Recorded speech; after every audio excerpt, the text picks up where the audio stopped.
Hola, bienvenidos, welcome and welcome back to the channel. Today, I just want to get into it. It's been a while since I've done a tool video. A lot of guys really like those. So if you guys ever see anything in my work videos that you have questions on, you know, tools, any equipment or anything like that, just let me know and I'll try to help you out there. In today's video, I wanted to go over the age-old question now, which is, well, there's a few of them, right? Digital versus analog, and now manifolds versus probes. Feel free to leave a comment on your tips on using probes, your reason for using one or the other, or just any advice on the topic. I personally love the Fieldpiece JobLink probe kit. I would highly recommend their charge and air test kit, only because I've actually have a couple of these now, and I bought my guys this one also because I bought the one that only came with the clamps and the probes, thinking I could get the psychrometers, you know, later on as needed. I ended up buying one separately for that kit, and inflation, it's just a whole lot cheaper to get the whole kit. And you got your clamps, probes, and two psychrometers right from the get-go. So a lot of times I'm checking walk-in boxes where I can do a full, you know, system check of the temperatures, get all my superheat, subcool, all that stuff without having to sit there and watch a manifold. I can like step out of the box.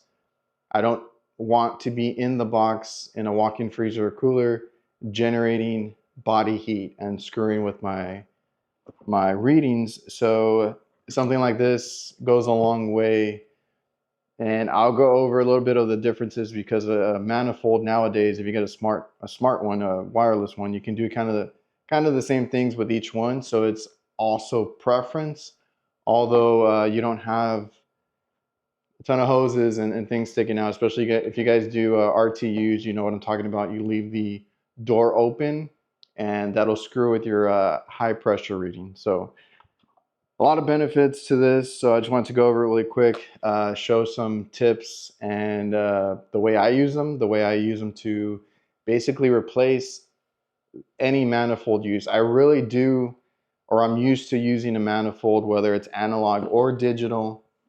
There's something still about it that I'm just so used to, and I kind of like that.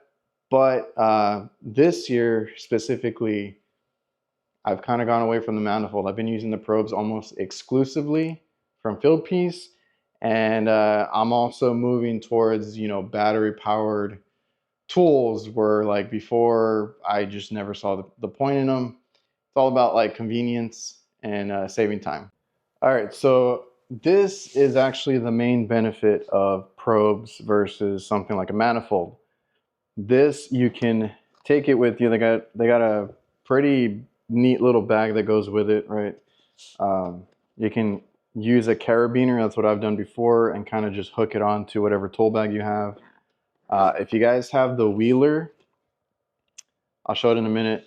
This actually fits, I believe, through the telescoping handle. So I've actually grabbed my Wheeler tool bag when I'm going to do like a startup, change out, whatever it is, and this slips in like a luggage bag type deal. So little tip there to start off with.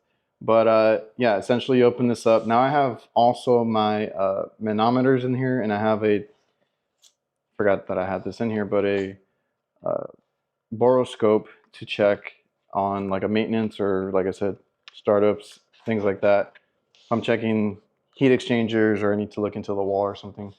So we have our two clamps, two pressure probes, our two psychrometers, and I included, because there's space in here, they give you extra space if you guys want to kind of build this out to do other things. You can have all this that's included, which is the 6 pieces there, and then you got 2 extra pockets, and then this wide mouth right here where you can have a whole bunch of other stuff. So I have like the manometers with the different hoses and accessories that go with that.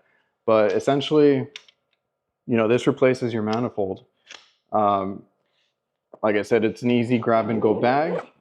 You can also choose if you want to, like tool bags that I use, obviously are Veto Pro Pack.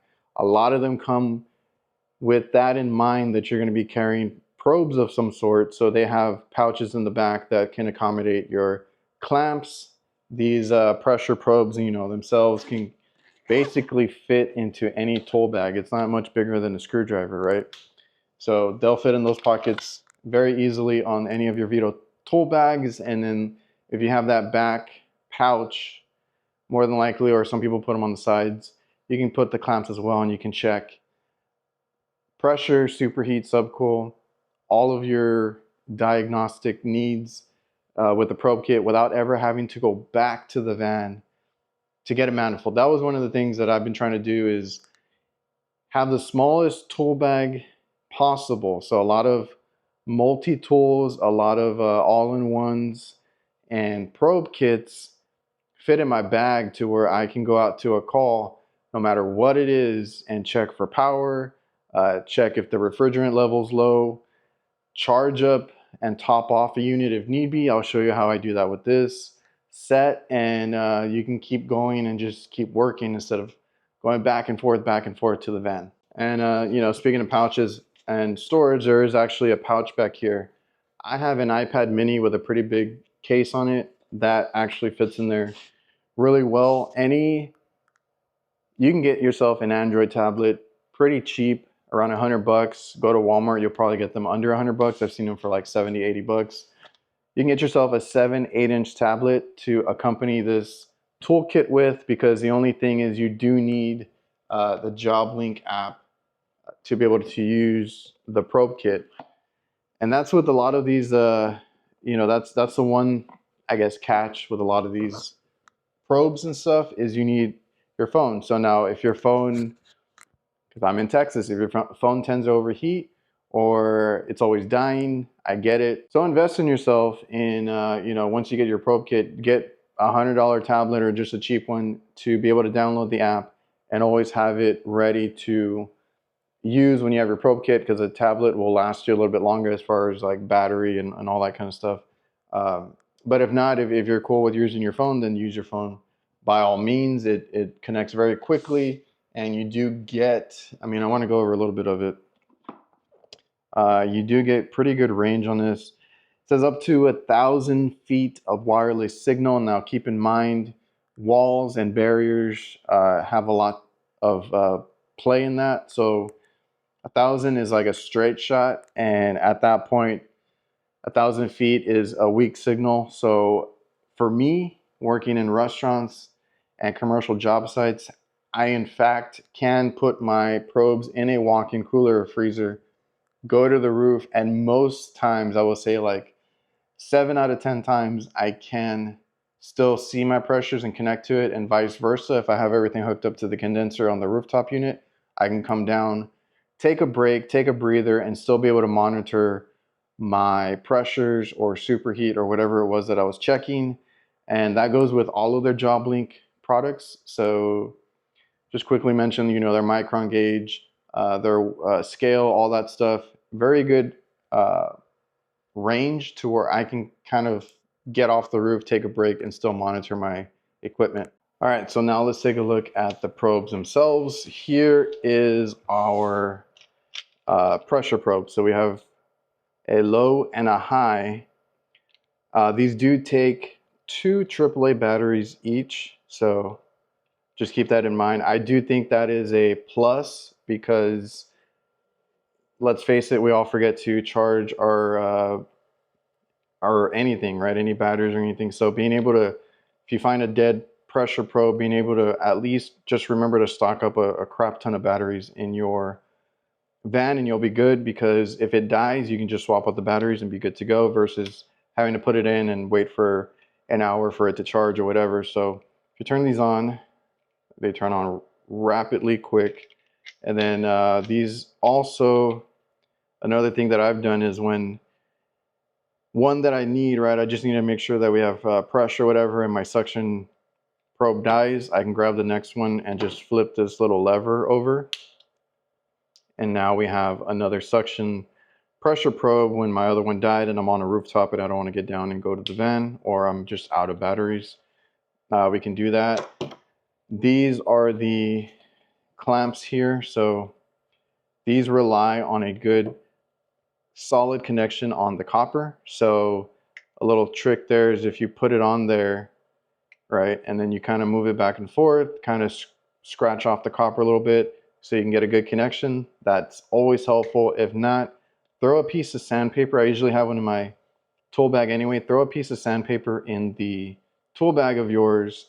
So if you have really oxidated or dirty copper, you can kind of sand it down and then put this on. That way it reads it right away and pretty quick. And then we have the psychrometer. So if you guys want to be checking your temperature across your duct, return supply, the vents, anything like that, these are really cool because they maneuver in all different ways. So you can kind of stick it up wherever this magnet here, and this magnet moves quite a bit. So if you need to adjust it, you can, but put the magnet and then put this where you want it to read and you're good to go. I still use this for a lot of reefer stuff, a lot of refrigeration, where I need to check temperatures in a reach-in cooler, walk-in box, whatever it is. I'll throw one of these in there and I can walk away and kind of check the temperature when I'm not in the box. So that's always a plus with that. So this is a kit that I would recommend. Your clamps, your pressure probes, and your psychrometers. So another little tip here is that these have an auto off function, which I'm not sure if it tells you. Okay, your auto off is, I guess it's 2 hours. I didn't know it was that long. I thought it was like an hour. So if you're on a job site and you're checking several units, or you're on a unit, you're doing a pressure test, anything like that, and you want to bypass that auto off function, which I've had to do before because I've been stuck in a job well over 2 hours. When it's on, you can double click it, and you see how it flashes red. It's going to stay on until you come and actually turn this off yourself. There is no auto off anymore. That just means that it's going to be on until either you turn it off or the battery dies. So I thought that was kind of cool. I had read into that because I've had a couple of jobs where I stick these in a unit that I don't want to be messing with or going back and forth with, because it's like a really tight spot, a really dirty area, whatever it may be. So if I do that, I know if I'm doing a repair in another part of the system, like refrigeration type stuff, I know that this pressure probe won't turn off, and I can still monitor, and you can do that with any of them, that I can still monitor like a superheat or whatever it is. So you see how it flashes red? I thought that was kind of cool. It helped me out before, so just letting you guys know. All right, so now that I've showed you the probes, and just really quick, they do calibrate across the board. When you turn them on, they should always zero out for you, or read the pressure, proper pressure. The pressure probes go from 0 to 580 psi. So no, I think I've been asked this before. No, these don't read vacuums, or it does read negative actually. I don't know why it says that. It does read negative and it'll turn red on your screen, or the number will, but it won't read microns or anything like that. So you do need a micron gauge for this setup. If you guys are pulling vacuums and stuff like that with the probes, you wouldn't put the probe on, but the manifold has that benefit, but you honestly really shouldn't pull down with a manifold as far as your vacuum setup and all that. But yeah, I guess that's one advantage the manifold has, is that it's going to have a built-in micron gauge. You're able to charge with it and all that. It's more of an all-in-one, whereas this fits in your tool bag, super simple. It's always on you. You don't have to go back for anything, but if you're going to do anything else like charge or vacuum, you do have to go and get whatever setup you have. They do have, they're weather resistant. They can take water splashes, all that, IP55 rated. So the pipes, like I said, are electrically conductive. So it has to have a good connection on the copper. The psychrometers, if you guys are using them to check your duct or RTUs. You got to drill a hole in them usually. So this gives you, it gives you the dry bulb, the wet bulb, and the humidity. And I'll show if it has anything else. The tip on this, if you guys are looking to drill out a hole, it is a 3/8. It'll fit into a 3/8 size hole. And that way, if you guys are, like I said, drilling out anything like your ductwork or RTU, that'll fit in the 3/8. If I'm taking this and I'm strictly using probes, another question I've gotten is how do I charge with them? So if you need to top off a unit or you're doing a startup and you're weighing in your charge, how do I go about that? Honestly, I had an old hose setup with a ball valve adapter. I don't think I've shown you guys that Fieldpiece has their own hoses. So here we have the same kind of setup. These are the Fieldpiece hoses right there. So we have essentially, I like valves on mine. I'm not a big quick connect or low loss fitting. Those are not the ones that I typically go for. I've broken so many of those. So what you're gonna need to charge with the probes, you're going to need one of these little guys. So you can get any of this style from different brands, but essentially it is a T. So you have 2 ports and a depressor on this side. Typically you could set up your probe with it, and that is your charging T. So you're gonna send pressure through one end as you're charging, and you're gonna be able to check that pressure with your probe on this side. So the way that looks, if you got a hose set up, you're gonna have any of your choice of hoses, right? So I got Fieldpiece in front of me. These are their new, hoses that they have available. More than likely, you might not buy this exact setup, or if you have an extra hose, I don't know, you could do this. So I have, what is their hose setup? You can buy these in a pack, and you can choose between low loss fittings, I believe regular with nothing, and then this one with the valve on it. So I like the valve option. So we have this that you're going to use. Let's see. And then we're going to add another valve on the other side. So I would highly recommend a valve on each side, right? So that way, not only does it help with purging, making sure you get everything purged out without accidentally exposing air into the system, by accidentally, putting it in any way. So like you can have this valved off, and whatever you have connected to the tank of your refrigerant, you can kind of purge it out to a certain point, right? And then open up the valve. Let's say you put your charging T on this side, right? So you're gonna hook this up to the system, and you're gonna have a valve here. That way, if it already has refrigerant, you're fine. If not, you don't introduce any air into it. You're gonna put that to the system, and then you're gonna hook this up so you can be able to check your pressures. The benefit of this is if you have an RTU that you need the panel to be closed, this will be in the system. You're gonna have to, pinch the hose through the door. A lot of you guys already understand that. So we have that in the system, and we still have a valve on this side where we hook up to our tank and we can meter it in, right? Purge it and then leave the one inside open. And then you're gonna be able to, once everything's purged out, you're gonna be able to just throttle it and meter it in from the tank side. Now, that doesn't matter if you have a refrigeration, like I do walk-in boxes, sometimes we'll charge it up at either the condenser or the evaporator, because there's a port at the evaporator. It doesn't matter. You can keep this open on your tank side once you purge everything out. And then if you're right on the condenser or whatever it is on that port, you don't need the panel closed or anything. You can meter it in through here and be closer to, the system. All right, so we're going to use our old buddy here, the compressor that's in every demo that I do.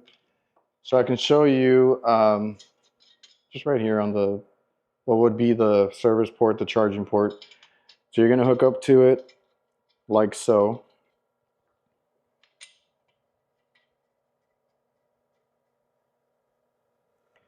Where your charging T has to go first, right? So like you have your charging T, that's going to be reading pressure, so that when your valve has to be after. So when you close off the valve, right, you're not going to be charging, you're metering it in, you got to wait for a while, whatever it is, you want to close that off. You're still hooked up to the system technically because you're right here. This is all Schrader's and, you know, being depressed. Because if you put the T anywhere else, you're not going to be able to read it if the valve is the first thing. So make sure your valve is after, your T is first. So you're going to have this set up. Now I will say that these field piece ones are super angled, which can be a good thing or a bad thing. So let's hook up to our tank here. On this one, it actually doesn't bother it too much. I think it also depends on where you have this clip, because on another one that I was using, the clip was higher up and it kind of hit that handle. So like I said, good thing and bad thing, it is right up against the handle, but you can essentially hook it up like this, and then obviously you would turn it over. That's what that's looking like. And then, like I said, you have two options here. You're gonna bleed out the line set the best you can all the way through, and you got two valves here. So essentially what you're gonna be doing is, if let's say you put this on the floor, wherever you're at, whatever you're working on, whether it's refrigeration, AC unit, whatever it is, you put that away, or you put that on the scale, and you don't want to be touching it too close, but you have access to the valve, you can do it and you can throttle it over here, like no problem, right? You're gonna meter it in, do whatever you need to do. If you guys want to dump in your charge with the system off, you would hook up to the high side if it's in the vacuum and you're ready to charge it up from scratch. So you can do it that way. You dump it in the high side, whatever it is. You got two valves to do it. So you can meter it in here, but on an RTU where the compressor is where the condenser fan is, you're not able to do that because you're going to get a high head pressure. So you would do there is you would leave that on, close the panel over here, and on this side, you still have the opportunity to meter it in with this ball valve over here. That way you're able to charge without disturbing the high side, the pressure, the compressor going off on high head, anything like that. All right, so I hope you guys enjoyed the video. Just wanted to quickly show you the way, or what I use, what I like to carry with me versus the manifold. Like I said, this year I've really been cutting back on, you know, bigger or bulky equipment and trying to downsize as much as I can. I love this air kit, Charge and Air Kit by Fieldpiece. I actually got another one because the cool thing with this, with the app, is you can connect several kits. So in mine, I have two connected to where if I need to check a multiple stage unit, you can do that with this. These also work with the MeasureQuick app, which a lot of you guys love. I'm still on the JobLink side because I have their scale, their manifold, their micron gauge, and I use one app to do it all, which is what I really like about the simplicity of using the Fieldpiece JobLink app. Is it's all in one. Also, this is more of a probe versus manifold conversation where, like I said, I don't have to go back to the truck. I already have something to check either temperature with wirelessly. My Fieldpiece clamp meter also checks temperature, but I have to be there, and then it can be wireless, but like sometimes it shuts off, you know, things like that. Like I said, you can use their psychrometers. I use it a lot to check refrigeration as far as like, is it meeting temp, all that stuff. You can also turn off the auto off function, which is helpful if you have a long day. With any digital, whether it's manifold, probes, the benefit is you don't need to do any conversions, right? I used to carry around a PT chart. I've talked about that plenty of times. And having, you know, the right gauges, I feel like, especially the way how often you have to upgrade now to a different refrigerant with all the new laws, all the new changes, your gauges, if you're buying analog, they get outdated super quick. Where like I have an S-band from years ago that is still up to date because it's always had every refrigerant in it, and the probes are the same thing. The probe, like I said, is an app. It's always going to have every refrigerant that there is out there. As long as it's within range, you wouldn't use something super high pressure with this, but it does go up to over 800 psi. So the benefits of this is that it'll never be outdated. Essentially, you buy this, you're set for a long time, because the other thing you can do with this, and I'll show it real quick, you can update these. So they can constantly be updating these firmwares on these probes, because these things are like little computers. They get updates too. So if you go into the JobLink app, it'll be checking for updates. You can check for updates yourself. I'll show you how to do that. And these can be updated. I think they updated the temperature range on these psychrometers. And then if any new, they can iron out stuff in the firmware too, but if they need to add any refrigerants, that can all be added in the app and then updated through the probe ranges, making them better as time goes on. That's all, with that. And every time they have an update, you can go and see exactly what it is that they updated. So that's the benefit with that, is that these are never out of date, really. You're gonna always have your probes, your kit, and it'll work with anything or any equipment that you come across. Let's see if there's any update that needs to be done, but I've updated these before, but we'll see if there's anything else. Okay, so I thought it prompted you. You're gonna make sure that you've already connected it at least once to your phone or a tablet or whatever you use, then turn it off. Take out one battery, right? Hold the power button. I believe it says wait 30 to 40 seconds, so we'll wait. Still holding the button, insert the battery back in, and then you're going to wait for that light to flash blue. Okay, it's blue now. It's super bright, but blue, right? So we're going to go back to Link Tool, and you're going to see it here.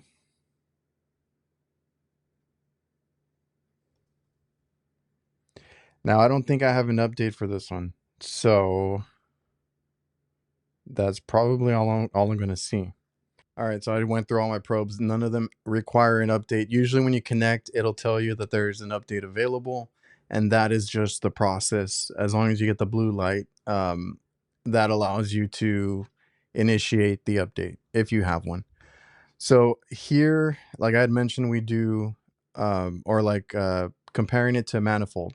Manifold, you're usually doing a pressure test, which they also call a tightness test.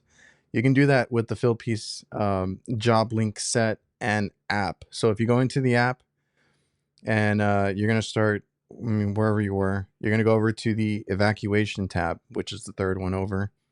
That's where you can link your micron gauge, which I do have the micron gauge from Fieldpiece. Like I said, one app is really good to have. All right, we both learned something new today. If you didn't know about the tightness test, I reached for my psychrometer because it said dry bulb. It is a clamp that you need to set in here where it asks you for the dry bulb. So all you really need is a pressure probe and clamp, and then it'll compensate for the change in temperature to let you know if you really did lose any pressure for a leak, anything like that. This is essentially your pressure test that helps you, because nitrogen, as you know, as much as it is an inert gas, it does change somewhat with temperature. So if it's really hot out and there's a temperature swing, or really cold out and it gets warm, your pressure might reflect that. You know how your refrigerant, depending on the weather outside, it's going to be a little bit colder, low pressure, higher, high pressure. Nitrogen has similar properties where you might suspect that there's a leak, but if you use something like this, or their manifold does the same kind of test, it'll tell you, no, there was a change in temperature, and it'll actually tell you what's compensated and kind of reassure you that there's no leak, or if there is a leak. With that being said, if this was helpful, please remember to subscribe, leave a like, leave a comment. If you guys have any advice, any tips, What is your opinion? That's all welcome on probes, using probes, switching to probes. Like I said, it's more cost effective to get this kit with all of them included with the psychrometers. But if you think about it, even with the prices now, the manifold is only maybe at the most $200 cheaper. So for a couple $100 more, whatever the price difference is, these go on sale a lot during the summer too. You get way more flexibility with this. You can carry this in your tool bag. That's what I do. I don't essentially use this bag all the time. I can put these, because they're so thin in profile, I can put these in my everyday bags and then be on the roof. Oh, I need to check charge. Wait, I got my probes on me. Let me just check it real quick, instead of going up and down and up and down. So just my 2 cents. Hopefully you guys enjoyed this video. Like I said, see you guys.